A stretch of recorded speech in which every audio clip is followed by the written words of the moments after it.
سے والدین کی نافرمانی کے انجام سے ایک واقعہ صحابی رسول کا آپ کے سامنے بیان کرنے کی سعادت حاصل کر رہا ہوں۔ دعا کرے کہ خدا اس واقعے کو میرے لیے اور آپ کے لیے ہدایت کا ذریعہ بنائے۔ عزیز دوستو، ایک صحابی ہے جن کا نام حضرت علقمہ رضی اللہ تعالی عنہ ہے۔ حضرت علقمہ رضی اللہ تعالی عنہ تہجد گزار تھے۔ حضرت علقمہ رضی اللہ تعالی عنہ دن بھر روزہ رکھا کرتے تھے، رات بھر نوافل پڑھا کرتے تھے، قرآن مقدس کی تلاوت کیا کرتے تھے۔ حضرت علقمہ رضی اللہ تعالی عنہ کی پوری زندگی عبادت میں گزری تھی، کیونکہ صحابی رسول تھے۔ حضرت علقمہ رضی اللہ تعالی عنہ کا آخری وقت آتا ہے۔ آخری وقت میں ان کو کون سے ایسے واقعے سے گزرنا پڑا، وہ میں آپ کے سامنے منظر رکھنا چاہتا ہوں۔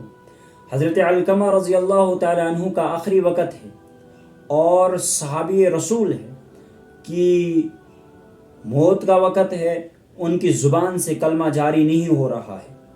ان کو موت کی تکلیف نے بہت زیادہ گھیر کے رکھا ہے، یہاں تک کہ ان کو سختی بہت زیادہ ہے۔ جو سختی ان کی بیوی نے جب دیکھی تو ان سے برداشت نہیں ہو پایا، وہ حضور پرنور صلی اللہ علیہ وسلم کے پاس چلی آئی اور عرض کیا، یا رسول اللہ صلی اللہ علیہ وسلم، میرا خامد علقمہ اس دنیا سے جانے والا ہے، آخری وقت ہے، ان کی زبان پر کلمہ جاری نہیں ہوتا۔ حضور پرنور صلی اللہ علیہ وسلم حضرت علقمہ کے گھر تشریف لے گئے اور کیا دیکھتے، حضرت علقمہ رضی اللہ تعالیٰ عنہ بستر مرگ پر سوئے ہوئے ہیں اور تڑف رہے ہیں۔ تو حضور صلی اللہ علیہ وسلم نے کہا، علقمہ کلمہ پڑھو، اشہد ان لا الہ الا اللہ و اشہد ان محمد عبدہ و رسولہ۔ علقمہ کا جواب تھا کہ مجھ سے پڑھا نہیں جا رہا ہے۔ حضور پرنور صلی اللہ علیہ وسلم کو فوراً وجہ سمجھ میں آ گئی کہ اس کی کیا وجہ ہو سکتی ہے۔ آپ نے فرمایا، اس کے ماں باپ زندہ ہیں؟ تو باقی صحابوں نے کہا، حضرت اس کے والد تو پہلے ہی فوت ہو چکے ہیں، ایک بوڑھی ماں اس کے گھر میں جو ابھی تک حیات ہے۔ حضور نے فرمایا، اس بوڑھی ماں کو میرے سامنے لایا جائے۔ حضور پرنور صلی اللہ علیہ وسلم کے سامنے جب حضرت علقمہ کی والدہ کو لایا گیا، ان کو علقمہ کے بارے میں پوچھا گیا تو انہوں نے اس چیز کی تصدیق کی، میرا علقمہ حج بھی کرتا تھا، میرے علقمہ نے عمرہ بھی کیے ہیں، میرا علقمہ زکوٰۃ بھی دیتا تھا، میرا علقمہ نماز بھی پڑھتا ہے، روزہ بھی رکھتا ہے، سارے اعمال جتنے بھی ہے سب کچھ کرتا ہے، نوافل بھی پڑھتا ہے، قرآن بھی پڑھتا ہے، سب کچھ۔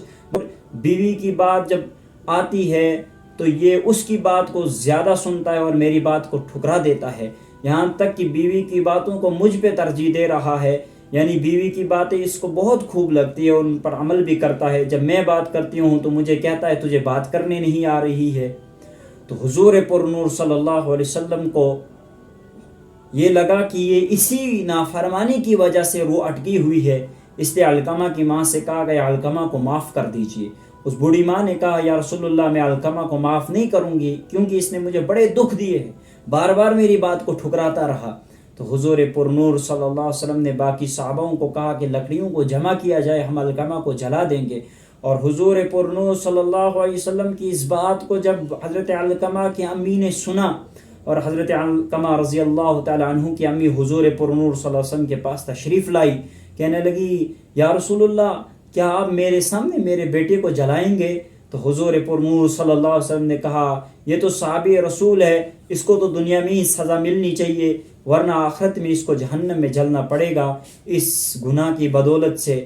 تو حضور پرنور صلی اللہ علیہ وسلم کو گواہ بنا کر انہوں نے اس کو معاف کیا اور اس کی زبان سے کلمہ جاری ہو گیا، اشہد ان لا الہ الا اللہ و اشہد ان محمد عبدہ و رسولہ۔